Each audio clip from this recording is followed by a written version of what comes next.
اللہم صلی علی سیدنا محمد صلی اللہ علیہ وسلم۔ خیبر کا سلسلہ جاری ہے۔ اب ہم اگلے واقعے کی طرف آتے ہیں۔ یہ عینہ ابن حسن، یہ بنو فزارہ کا جو سردار تھا، اور بنو فزارہ جو ہے ان کا واقعہ بھی علماء نے نقل کیا ہے۔ تو اس ضمن میں علماء لکھتے ہیں کہ یہود جو ہیں انہوں نے ایک وفد بھیجا۔ جب حضور صلی اللہ علیہ وآلہ وسلم خیبر کے پاس پہنچ گئے تو بنو غطفان جو ہیں وہ چونکہ ان کے دوست تھے یہود کے، تو انہوں نے بنو غطفان کی طرف مدد بھیجی، مدد کے لیے ریکویسٹ بھیجی، اور بنو غطفان میں 4000 لڑاکا تھے۔ تو 14 آدمی، جن میں کنانہ بن ابو الحقیق اور ہودہ ابن قیس، یہ پہنچے اور غطفانیوں سے کہا کہ بھائی اب تم ہماری مدد کے لیے نکلو، مسلمانوں پر انہیں ہم پہ حملہ کر دیا ہے، اور اس مدد کے عوض ہم تمہیں خیبر کے پھلوں کی آدھی بہار دے دیں گے۔ تو آدھا پھل جو خیبر میں آئے گا، جو پھل جتنا پھل خیبر میں آئے گا اس کا آدھا ہم تمہیں دے دیں گے۔ تو غطفانیوں نے ان کی شرط قبول کر لی، اور انہوں نے کہا ٹھیک ہے تم واپس جاؤ، ہم آ رہے ہیں۔ اور ہم نے پڑھا پہلے کہ یہ غطفانی جو ہے ان کے بعد اللہ کے رسول صلی اللہ علیہ وآلہ وسلم نے بھی اپنا ایک وفد بھیجا، جنہوں نے ان سے کہا کہ یہودیوں کی مدد سے باز رہو، اور ہم بھی تمہیں خیبر کا آدھا پھل دیں گے، اللہ ہمیں فتح دیں گے خیبر پر، تم یہودیوں کی صرف مدد کے لیے نہ نکلو، ہماری مدد بھی نہ کرو، ان کی مدد کے لیے نہ نکلو، تو خیبر فتح ہوگا، اور خیبر کا جتنا پھل اترے گا اس کا آدھا تمہارا۔ لیکن انہوں نے کہا کہ نہیں، ہم خیبر والوں کو دغا نہیں دے سکتے، وہ ہمارے پڑوسی بھی ہیں اور ہمارے بھائی بھی ہیں، تو ہم تو انہی کی مدد کریں گے۔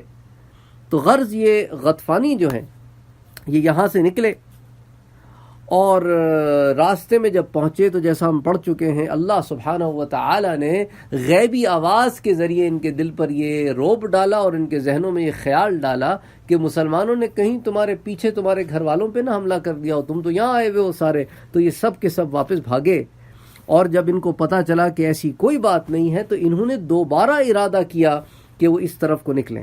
بہرحال جب خیبر فتح ہو گیا تو یہ حضور صلی اللہ علیہ وآلہ وسلم کے پاس آئے، انہوں نے بھی ایک وفد بھیجا اور کہا کہ حضور چونکہ اب خیبر فتح ہو گیا ہے اور ہم یہود کی مدد کے لیے نہیں آئے، تو اب جو مال غنیمت آپ کے ہاتھ آیا ہے اس میں ہمارا حصہ بھی نکلتا ہے۔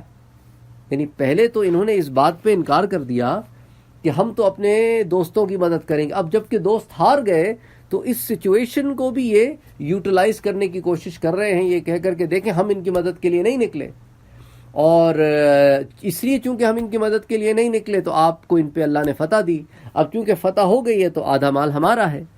تو حضور صلی اللہ علیہ وآلہ وسلم نے ان سے کہا کہ تم میری مدد کو اس لیے نہیں نکلے، تم تو نکل چکے تھے، لیکن اللہ نے تمہارے دلوں پہ روب ڈال دیا اور تم غیبی آواز سنی تم نے، اور اس غیبی آواز کی وجہ سے تم پھر بھاگے اپنی قوم کو بچانے کے لیے، تو اسی لیے تم یہاں نہ پہنچ سکے، اور جب تم یہاں پہنچے تو خیبر فتح ہو چکا تھا۔ تو اب تمہارے لیے اور کچھ نہیں بلکہ صرف ذوالرقیبہ ہے۔ انہوں نے کہا ذوالرقیبہ ہے اگر تو ہم آپ کو چیلنج کرتے ہیں۔ تو آپ نے کہا ٹھیک ہے، ہم تمہارا چیلنج قبول کرتے ہیں، جلف کے مقام پر آ جاؤ، تم ادھر سے آؤ ہم ادھر سے آتے ہیں، مقابلہ ہو جائے گا میدان جنگ میں۔ تم جنگ کرنا چاہ رہے ہو نا، ہم نے تو تم سے نہیں کہا، تم جنگ کی چتاونی دے رہے ہو، چیلنج دے رہے ہو، ہم قبول کرتے ہیں، آؤ پھر مقابلہ کرتے ہیں۔ جب انہوں نے یہ فرمان سنا نا حضور سے تو ان کے دلوں پہ تو ایسا روب اور دبدبہ پڑا کہ وہاں سے انہوں نے راہ فرار اختیار کی، تو سارا وفد واپس ہو گیا۔ اچھا، عینہ ابن حزن جو تھا، یہ بنو فزارہ جو ہے اس کا سردار تھا، وہ آیا اور حضور سے کہنے لگا کہ حضور میں آپ پر اپنے احسان کا بدلہ لینا چاہتا ہوں کہ جو میں نے آپ پہ احسان کیا ہے کہ میں یہود کی مدد کے لیے نہیں نکلا اور آپ کے لیے میں نے راہ ہموار کی، تو مجھے میرا حصہ دے دیں کہ جو آدھا پھل ہوگا وہ ہمیں دے دیں۔ آپ نے فرمایا تو جھوٹ کہتا ہے، تو نے اس لیے ہماری مدد نہیں کی کہ تو نے ہماری بات مانی، بلکہ تو نے اس لیے نہیں مدد کی کیونکہ تجھے موقع نہیں ملا، تو آیا تھا واپس، تو تیرے لیے صرف ذوالرقیبہ ہے۔ اب اس نے کہا کہ اللہ کے رسول کو ذوالرقیبہ والی بات کیسے پتہ چلی؟ تو اس نے پوچھا کہ اللہ کے رسول یہ ذوالرقیبہ کیا ہے؟ تو آپ نے فرمایا وہ پہاڑ ہے جس کو تو نے اس روز خواب میں دیکھا تھا کہ تجھے مل گیا ہے. سبحان اللہ. اس کے پیچھے واقعہ ہے، وہ بھی سناتا ہوں آپ کو، کہ جب یہ خیبر کی طرف دوبارہ نکلے اپنے علاقوں سے، تو خیبر کے قریب جب پہنچے تو رات ہو گئی تھی، تو یہ سو گئے. جب سو گئے تو عینت ابن حزن نے رات میں خواب دیکھا. وہ خواب میں اس نے دیکھا کہ اسے ذو الرقیبہ، ایک بہت بڑا پہاڑ تھا خیبر میں، یہ عطا ہو گیا ہے. تو جب وہ اٹھا تو اس نے اپنے لوگوں سے کہا، او مبارک ہو، مبارک ہو، خیبر فتح نہیں ہوگا مسلمانوں سے، اور ہمیں ذو الرقیبہ مل گیا. یہ ذو الرقیبہ جو ہے وہ خیبر کے ایک پہاڑ کا نام ہے. یہ لفظ رقیب جو ہے نا، اصل میں لفظ رقبہ سے بنا ہے. رقبہ جو ہے عربی زبان میں گردن کو کہتے ہیں.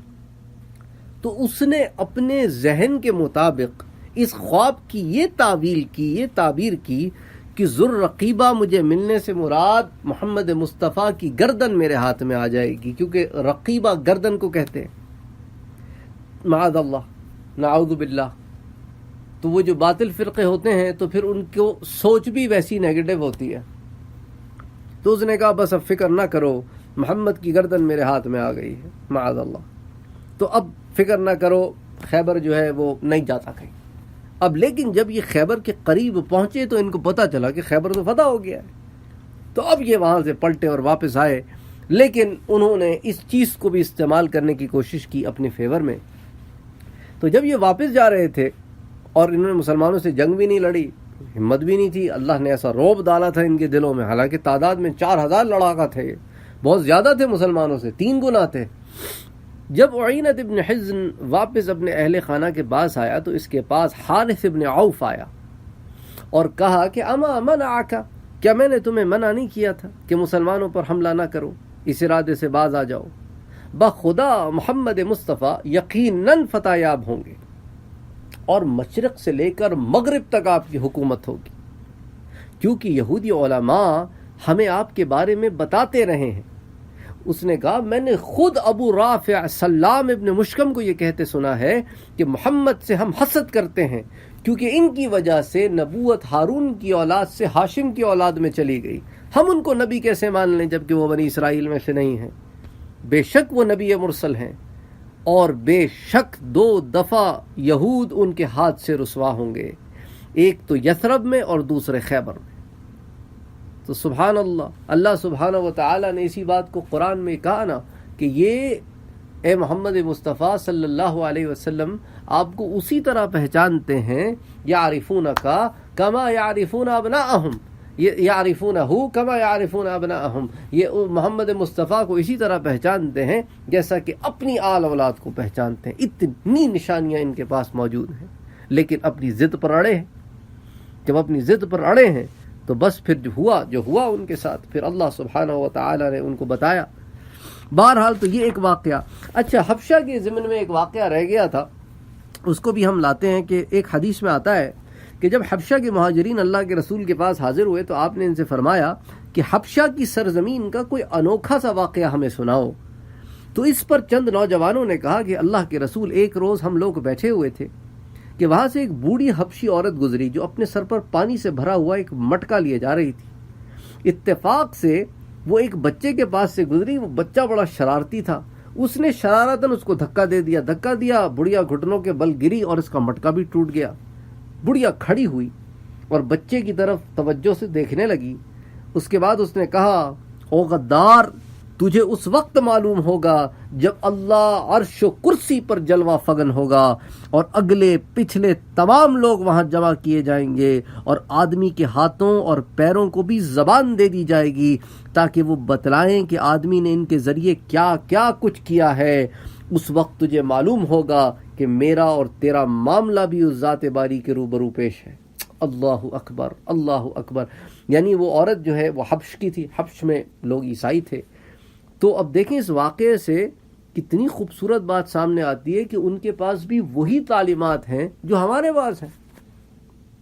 من و ان قرآنی آیات بھی باضابطہ قرآنی آیات ہیں مختلف جگہوں پہ قرآن میں جو اسی بات پر دلالت کرتی ہیں. اچھا، ان میں سے بہت ساری قرآنی آیات تو اس وقت اتری جب یہ حبشہ جا چکے تھے، یہ نوجوان جو حبشہ کا واقعہ بیان کر رہے ہیں.